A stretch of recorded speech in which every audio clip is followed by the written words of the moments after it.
Katie's hands trembled as she stepped off the plane in Seoul, clutching her son's hand tighter than she should. For years ago, she'd fled this city with a secret growing inside her and a lie on her lips, a lie that saved her life but destroyed the man she loved. Now, as she walked through the airport, she didn't know that across the city, in a penthouse wrapped in shadows, Taemin was staring at a photograph his security team had just delivered. A photograph of her. And beside her, a little boy with his eyes.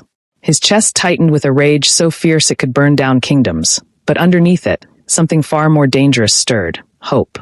Katie thought she could slip in and out of Seoul unnoticed, say goodbye to her dying mother, and disappear again. She had no idea that within 48 hours, she'd be standing face to face with the father of her child, and the deadly truth she'd been hiding would threaten to destroy them all. Before we dive into Katie and Taemin's story, please hit that subscribe button and turn on notifications so you don't miss what happens next. Drop a like if you're ready for this emotional roller coaster. Now let's begin. Katie hadn't expected Seoul to feel like coming home. But the moment she saw the city lights twinkling against the night sky, her heart betrayed her with a painful flutter of recognition. For years had passed since she'd walked these streets, since she'd felt Taemin's arms around her, since she'd whispered that devastating lie and disappeared into the darkness. Now, holding 3-year-old Juno's hand as they collected their luggage, she reminded herself why she'd come back. Her mother was dying, and some goodbyes couldn't be avoided, no matter how dangerous the return. Juno tugged at her sleeve, his dark eyes, so heartbreakingly similar to his father's. Wide with curiosity about this new place, and Katie's chest tightened with the weight of all the secrets she carried. What Katie didn't know was that Taemin's security network had flagged her passport the moment she'd landed. In his office overlooking the Han River, Taemin stood frozen, staring at the alert on his phone, his jaw clenched so tight it ached. For 4 years, he'd convinced himself he'd moved on, that the woman who'd shattered his heart meant nothing anymore. But seeing her name, knowing she was breathing the same air, walking the same streets, it awakened something savage and desperate inside him. His assistant, Minjun, watched nervously as Taemin's knuckles turned white around his phone. "Should I arrange a meeting, sir?" Minjun asked carefully. Taemin's voice was dangerously soft when he finally spoke. "No. Find out where she's staying, who she's with, and why she's here. And Minjun, make sure she doesn't leave Seoul until I decide she can. What will happen when Taemin discovers the truth about Juno?" Katie's mother looked so small in the hospital bed, a fraction of the vibrant woman who had retired to Seoul 5 years ago to teach English and embrace adventure. "My baby girl," her mother whispered, tears streaming down her weathered cheeks as she reached for Katie's face. "And my beautiful grandson." Juno climbed carefully onto the bed, and Katie's heart broke watching her mother hold the child she'd only seen in secret photos and video calls. They talked about everything except the truth. The real reason Katie had fled Seoul, the powerful man whose son sat between them, the danger that still lurked in the shadows. When her mother finally drifted to sleep, Katie kissed her forehead and made a silent promise. She'd stay until the end, no matter the cost, even if it meant facing the man who still owned pieces of her shattered heart. Taemin read the report 3 times, each word cutting deeper than the last. Katie was in Seoul for her mother. The woman was in hospice with weeks, maybe days left. He should have felt nothing, should have let her grieve and leave in peace. But the photographs his team had taken at the airport told a different story. The little boy holding Katie's hand had his eyes, his nose, the same stubborn set to his jaw that Taemin saw in the mirror every morning. His hands shook as he zoomed in on the child's face, and something cracked open inside his chest. For years of carefully constructed walls crumbling in an instant. "Her hotel," he said to Minjun, his voice rough with emotion he couldn't name. "I want her room number, and I want a car ready in 10 minutes. Minjun hesitated. "Sir, perhaps you should wait until morning, until you're..." Taemin's eyes blazed with something between fury and anguish. "That woman has been hiding my son from me. Morning can wait. I can't." Taemin is coming for answers, and Katie has nowhere to run. What will happen when they finally come face to face? Katie had just tucked Juno into bed when the knock came. Soft but commanding. The kind of knock that said the person on the other side wouldn't be ignored. Her blood turned to ice because somehow she knew. Even before she looked through the peephole and saw him standing there in an all-black suit, hands in his pockets, jaw tight with barely controlled emotion, she knew. Taemin, for years, had made him even more devastating, his shoulders broader, his face harder. But those eyes, God, those eyes still held the same intensity that had made her fall in love with him. Her hand hovered over the door handle. every instinct screaming at her to run, to wake Juno and escape through the fire exit. But her mother's face flashed in her mind, and she knew running would only make things worse. Taking a shaky breath, Katie opened the door, and the moment their eyes met, the air between them crackled with for years of hurt, longing, and unspoken truths. "Hello, Katie," Tamien said, his voice dangerously soft as he stepped forward, forcing her to back into the room. He closed the door behind him with a quiet click that sounded like a prison cell locking. For years of silence, and you thought you could just slip back into my city without me knowing." His eyes roamed over her face, drinking in every detail. The way she'd cut her hair shorter, the new wariness in her eyes, the way she positioned herself between him and the bedroom where his son slept. Because he knew. The DNA test wouldn't be necessary. Every instinct in his body recognized that child as his. Katie's voice came out steadier than she felt. "Tamien, I can explain." "Explain?" He laughed, but it was a sound without humor, raw and broken. "You disappeared like smoke. You left me a note saying I was a mistake, that you never loved me, and now you're back with a child who has my face. So please, Katie, explain. Explain how you could keep my son from me. Explain how you could let me believe you never cared when." His voice cracked, and he turned away, his shoulders rigid with the effort of holding himself together. The truth is about to spill out, but will it bring them together or tear them apart forever? Katie's eyes filled with tears she'd held back for 4 years, and before she could stop herself, the words tumbled out in a desperate whisper. "I left because I loved you, Tamien. I left because staying would have gotten me killed, and our baby with me." The confession hung in the air like shattered glass, and she watched his back stiffen, watched his hands clench into fists at his sides. She told him everything, about discovering the pregnancy, about overhearing Mr. Choi's true identity as an undercover agent, about the warning that she'd become collateral damage in a war she never signed up for. "Choi told me that your enemies were closing in, that they'd use me to destroy you. He said even you might have to choose your empire over me to survive. So I made the choice for you. I broke your heart to save all our lives." Her voice cracked on the last word, and she wrapped her arms around herself, feeling more vulnerable than she'd ever felt. "Every day for 4 years, I've looked at our son and seen your face. Every day, I've died a little inside knowing what I took from you. But I'd do it again, Tamien. I'd break both our hearts 1,000 times to keep Juno safe." Tamien turned slowly, and Katie gasped at what she saw in his face. Not the anger she expected, but anguish so deep it made her chest ache. "You should have trusted me," he said, his voice breaking as he crossed the room in 3 strides and cupped her face in his hands, his touch achingly gentle despite the storm in his eyes.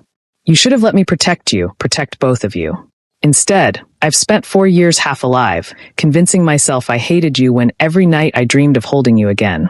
His thumb brushed away her tears, and the tenderness in the gesture nearly destroyed her. Katie's hands came up to grip his wrists, needing to hold onto something solid before she shattered completely. "I'm sorry," she whispered. "I'm so sorry." Tamien's forehead dropped to rest against hers, and they stood there breathing the same air, for years of pain and love swirling between them. "I have a son," he murmured, wonder creeping into his voice. "We have a son." But before Katie could respond, a small voice came from the bedroom doorway. "Mommy, who is that man?" Juno stood there rubbing his eyes, and Katie's heart stopped as father and son looked at each other for the very first time. The moment of truth has arrived. How will Tamien react to meeting his son face to face? Will Juno accept this stranger as his father? Tamien's breath caught in his throat as he stared at the little boy in the doorway. His son, his flesh and blood, real and perfect and more beautiful than any dream he'd ever had. Juno looked between his mother and this tall stranger with curious eyes, clutching a stuffed elephant against his chest. Katie moved first, kneeling down to pull Juno close, her voice gentle despite the panic flooding her veins. "Baby, this is an old friend of Mommy's. His name is Tamien." But Juno's sharp eyes, those eyes he'd inherited from his father, studied Tamien with an intensity that made Katie's heart race. "You look like me," Juno said matter-of-factly, tilting his head. "Do you have the same birthday as me too?" The innocent question hit Tamien like a physical blow, and he had to blink back the sudden burning in his eyes. He slowly crouched down to Juno's level, maintaining a respectful distance even though every fiber of his being screamed to pull this child into his arms and never let go. "Your mommy's right, I'm an old friend," Tamien said softly, his voice thick with emotion he couldn't quite hide. "And you're absolutely right, we do look alike. That's pretty cool, isn't it?" Juno nodded seriously, then surprised everyone by walking right up to Taemin and touching his face with one small hand. "You have sad eyes like mommy sometimes. Are you sad too?" The question was so pure, so devastatingly innocent, that Taemin had to close his eyes for a moment. When he opened them, they were bright with unshed tears. "I was sad," he admitted, glancing up at Katie, who stood frozen, her hand pressed to her mouth. "But I think maybe I don't have to be sad anymore." Juno seemed to consider this, then held out his stuffed elephant. "You can hold Mr. Trunk. He makes people feel better." As Taemin's large, powerful hands that had built an empire and made grown men tremble, gently accepted the worn stuffed animal from his son, Katie felt something inside her chest crack wide open. This was the moment she'd been terrified of for 4 years, and it was more beautiful and heartbreaking than anything she could have imagined. A fragile connection has been made, but the danger Katie fled from is still lurking. Will this moment of peace last, or is something sinister about to tear this new family apart? After Juno finally fell back asleep, with Taemin sitting by his bedside, stroking his hair with a tenderness that made Katie's heart ache, they stood together on the small hotel balcony, the sole night alive with lights and possibilities. "I want him to know I'm his father," Taemin said quietly, his hands gripping the railing so tightly his knuckles turned white. "I want you both in my life, Katie. I want to make up for every moment I've missed, his first word, his first steps, every bedtime story I should have read." Katie felt tears slide down her cheeks because she wanted that too, wanted it so desperately it scared her. But wanting and having were two different things when you loved a man who lived in the shadows. "The danger that made me leave," she whispered. "Is it gone? Can you promise me that Juno will be safe if people know he's yours?" The question hung heavy between them, and she watched Taemin's jaw clench as he struggled with an answer they both knew he couldn't give. Taemin turned to face her, and in the dim light, he looked every bit the powerful man he was, but also achingly vulnerable in a way she'd never seen before. "4 years ago, you were right to run. I was in the middle of a war I didn't fully understand, and Mr. Choi's betrayal nearly destroyed everything I'd built." His hand came up to cup her cheek, his touch setting her skin on fire despite the cool night air. "But I've changed things, Katie. I've consolidated power, eliminated threats, built something more stable. I can't promise you a normal life. I'll never be a normal man, but I can promise you this. Anyone who tries to touch you or our son will have to go through me, and I've become very good at protecting what's mine." The possessiveness in his voice should have scared her, but instead, it made her feel safe for the first time in years. "Are we yours?" she asked softly, her heart in her throat. Taemin's eyes darkened with an intensity that made her knees weak. "You never stopped being mine, Katie. Not for a single day." Then his lips were on hers, and 4 years of longing, pain, and desperate love crashed over them like a wave they'd been holding back for too long. Their connection is undeniable, but someone has been watching from the shadows. Katie's return hasn't gone unnoticed, and the past is about to come knocking in the most dangerous way. Katie woke up wrapped in Taemin's arms on the hotel couch, her head on his chest, listening to the steady rhythm of his heartbeat, a sound she'd dreamed about for 4 years. They'd talked until dawn about everything. Juno's favorite foods, his laugh, the way he asked a million questions about everything. Taemin had cried when she showed him videos on her phone, birthdays, first days of preschool, all the moments he'd missed. "I'll never forgive myself for not finding you sooner," he'd whispered against her hair. "I should have looked harder." Now, in the soft morning light, Katie felt something she hadn't felt in years, hope. Maybe they really could be a family. Maybe the danger had passed, and they could build something beautiful from the ashes of their broken past. But that hope shattered the moment Taemin's phone buzzed with an urgent message. She felt his body tense, felt the way his arms tightened around her protectively, and her stomach dropped. "What is it?" she asked, already knowing she wouldn't like the answer. Taemin sat up slowly, his face transformed from the tender lover of moments ago into the hard, calculating man who'd survived in a world of shadows and secrets. "Mr. Choi," he said, his voice like ice. "He's been released from prison. Got out 3 days ago on some technicality." Katie's blood turned cold, and her hand instinctively reached for the bedroom where Juno slept peacefully, unaware that the man who'd warned her mother away 4 years ago was now free. "Taemin, he knows about me. He knows I overheard everything that night. If he finds out I'm here, if he finds out about Juno..." Her voice rose with panic, but Taemin pulled her close, forcing her to look into his eyes. "Listen to me carefully," he said, his tone commanding but gentle. "Choi spent 4 years in prison because of me. He has every reason to want revenge, and you're right. If he knows you're here, he'll use you to get to me." He pulled out his phone, already typing rapid commands. I'm moving you and Juno to my penthouse within the hour. My security there is impenetrable.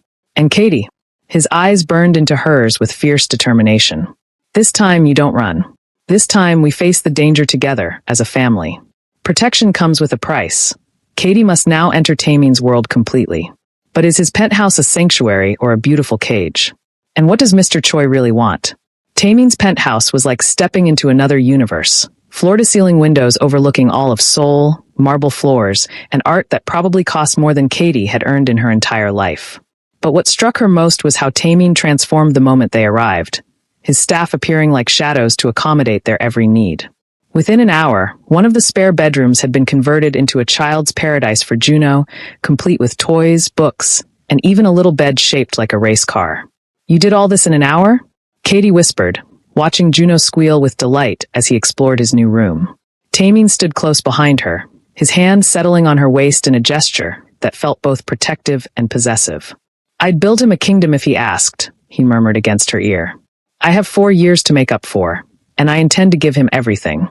The words were sweet, but they also reminded Katie of the vast difference between their worlds.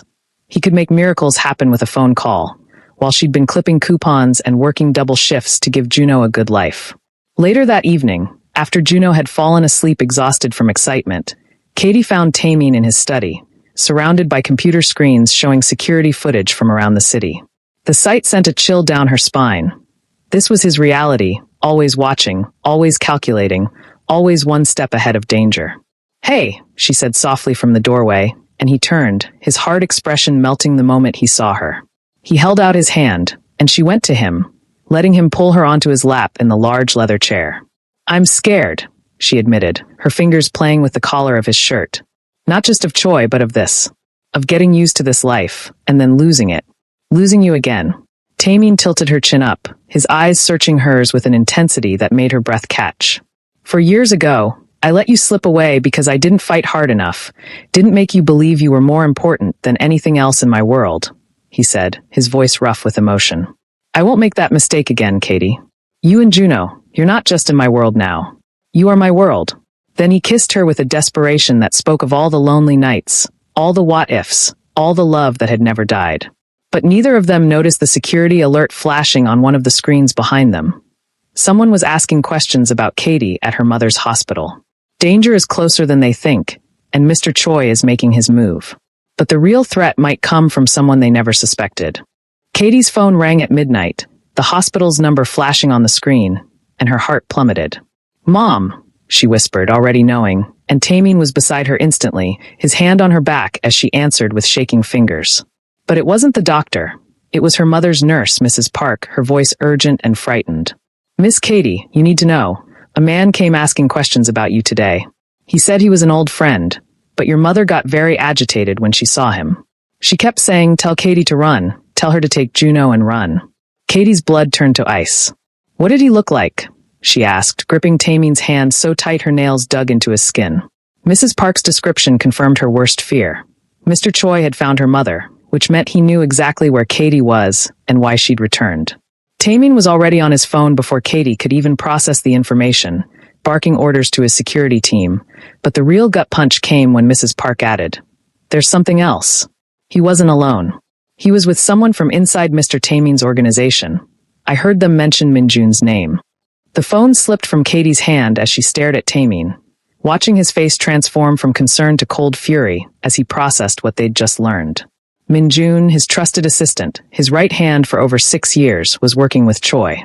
Get Juno, Taemin said quietly, too quietly, the kind of calm that came before a devastating storm. Pack a bag. We're leaving in 5 minutes. But Katie grabbed his arm, seeing the dangerous look in his eyes. The look of a man about to do something he couldn't take back. Taemin, wait.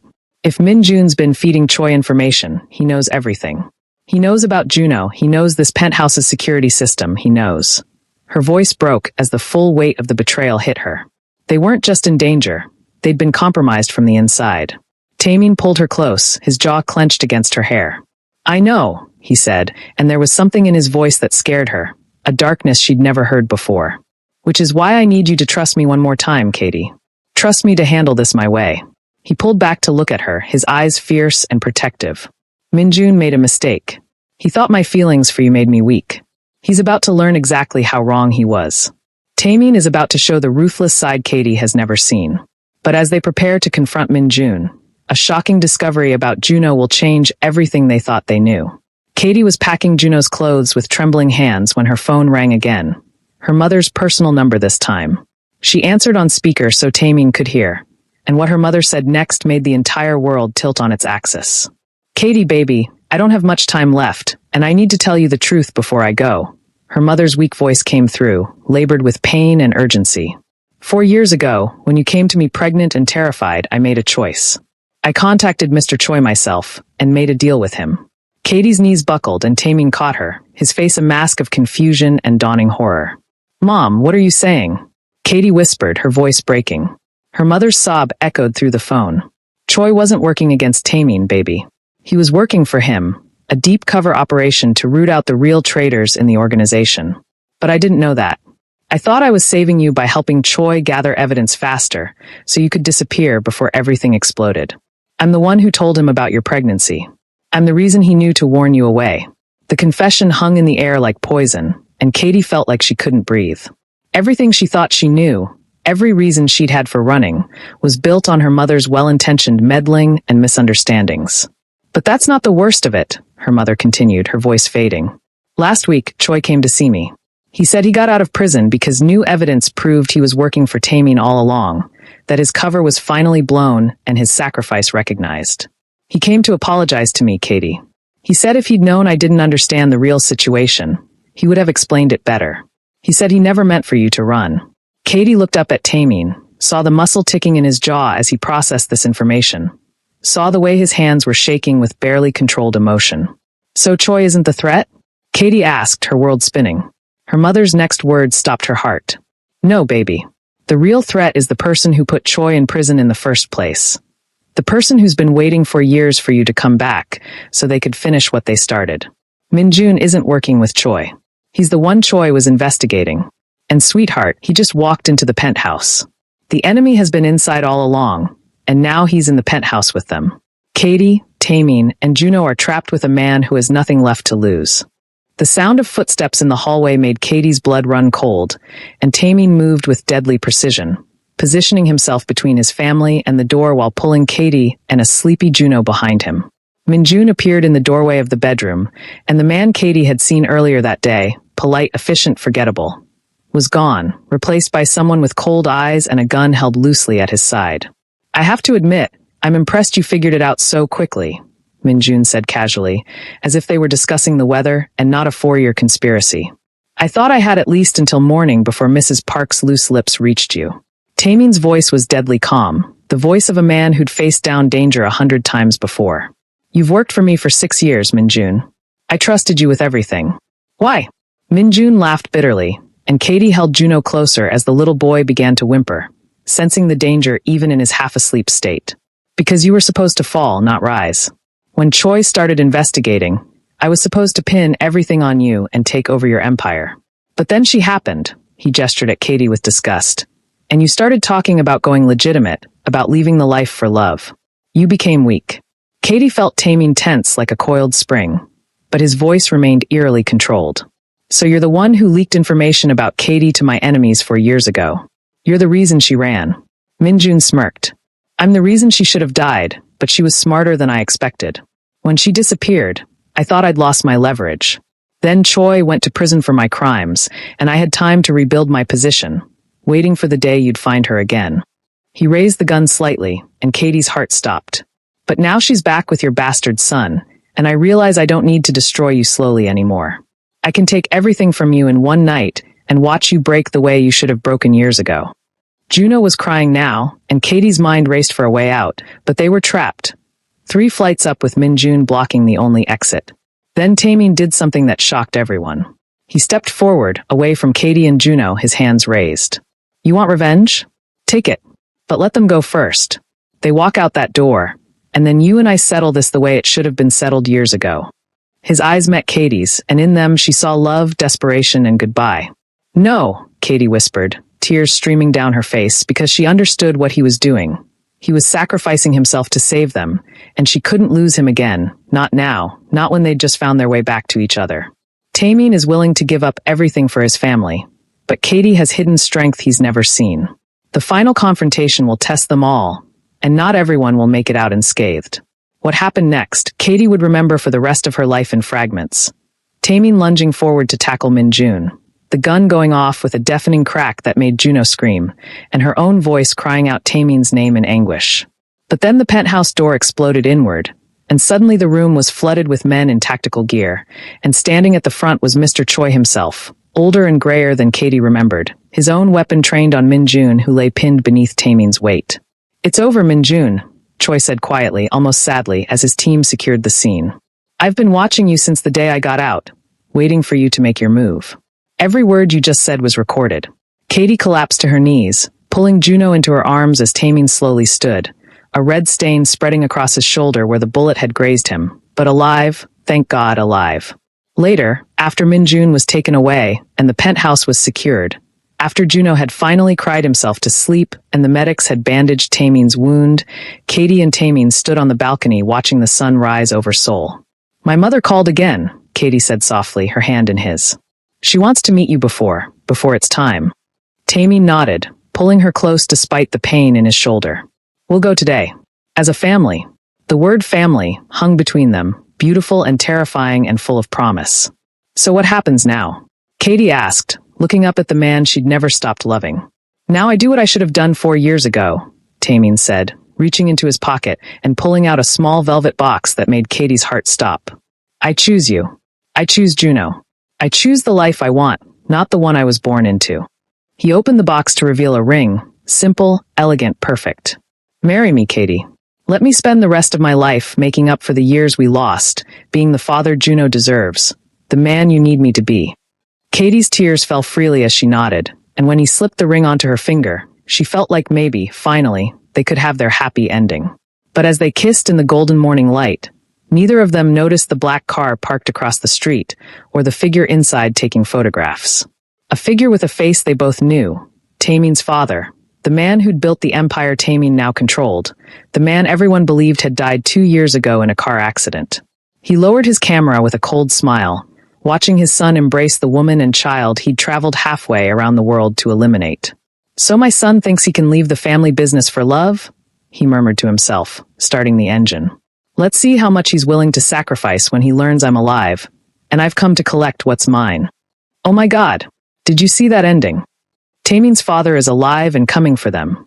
What do you think will happen next? Will Katie and Tameen's love survive this new threat? Drop your theories in the comments below.